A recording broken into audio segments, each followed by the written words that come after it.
আপনি এটা কি করলেন? 2 গ্রামের ভিতরে মারামারি বাঁধায় দিলেন। আপনার লেগে কতগুলা মানুষ মরবো তার কোনো হিসাব আছে? আমার নির্বাচনের সময় এই পেয়ারপুর আর গগনপুরে সবচেয়ে ভোট আমি কম পাইছি। এখন 2 গ্রামের মধ্যে মারামারি লাগছে, আমি একটু উস্কায়া দিলাম। এরা কি করব? মারামারি করব, কাটাকাটি করব, শেষে আমার কাছে বিচার নিয়ে আইবো। আমি 2 দলের সুন্দর করে মিলাই দিব। তারপরে ওই সব এলাকায় আমার জয় জয়কার হয়, Firoz chairman, Firoz chairman, Firoz chairman. আর 2 গ্রাম থেকে অনেক টাকা পয়সা আমার ব্যাংক অ্যাকাউন্টে ঢুকে দেব। বুঝতে পারছো?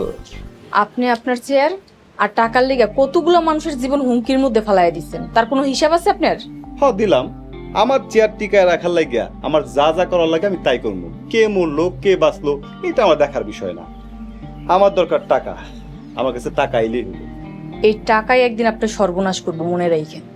আমার অঢেল টাকা আছে, দুনিয়ার কেউ কিচ্ছু আমার করতে পারবো না। এত অহংকার ভালো না, অহংকার কিন্তু পতনের মূল।